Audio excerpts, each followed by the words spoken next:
Yeah, no. I mean, that gets us into a discussion, I would say, to some degree, about Twitter per se. Part of what we're laying out, I would say, is Twitter is not the place for these discussions.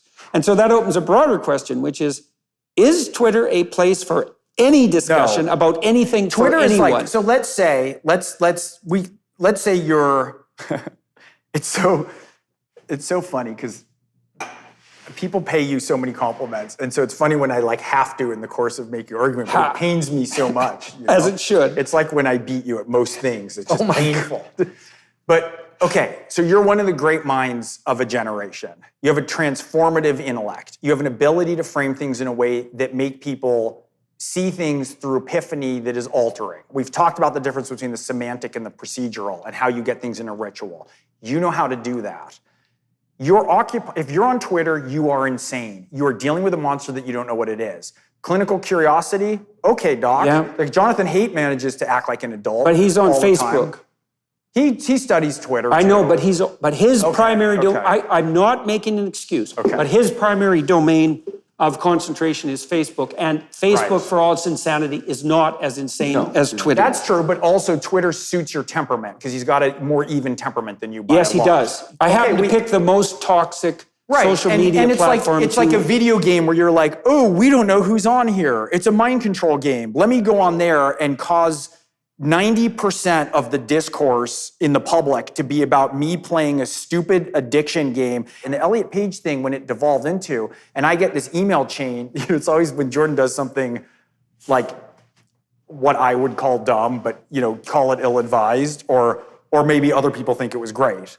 Nonetheless, something pronounced, let's just say. Like all of a sudden my phone explodes because everyone's like, what's this idiot doing now? It's like, Jordan drank moonshine and got the dog pregnant. It's like, where is he? Like, go find this guy, right? It's like, it's a disaster. Anyway, so everything's like blowing up about this. And then I'm on these chains. I was in some meeting. You really are an awful person. I know. Fundamentally, there's no doubt about it. But so I come out of this thing and it's like, I'm on this chain with who are we going to gather up to be against freedom of speech? And it's like every thinker imaginable's on a chain, and how do we get to Elon? It's like, and it all was so performative to me. And then you're like, I'd rather die than take down the tweet. And it was like, Jordan, you're in a video game that's designed by teams of addiction specialists to skew your opinion a bunch of ways and to make you angry and outraged and to make you represent views and say things in captured language that's offensive to the other side to drive polarization further.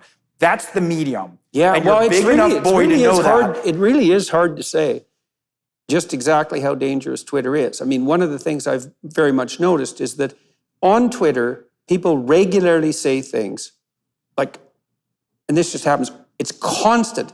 People say things on Twitter that are so outrageous, they would never say them even once face-to-face to anyone in their whole life. Like you to that swimsuit model. You would never say that to a 25-year-old woman. In my own defense, I would say I wasn't saying it to her. I was saying it to the people who insist that we accept a particular standard of beauty that has nothing to do with beauty in order to advertise their moral superiority at being tolerant. Great. So you did that in 140 characters well, you think? No, okay. I don't think that. And is that like the interpretation of the world? No. This motherfucker don't miss. No, he's fucking good. That motherfucker don't miss, man. He's good. In the heat of battle, he don't miss. No. In the heat of controversy, he don't miss. No.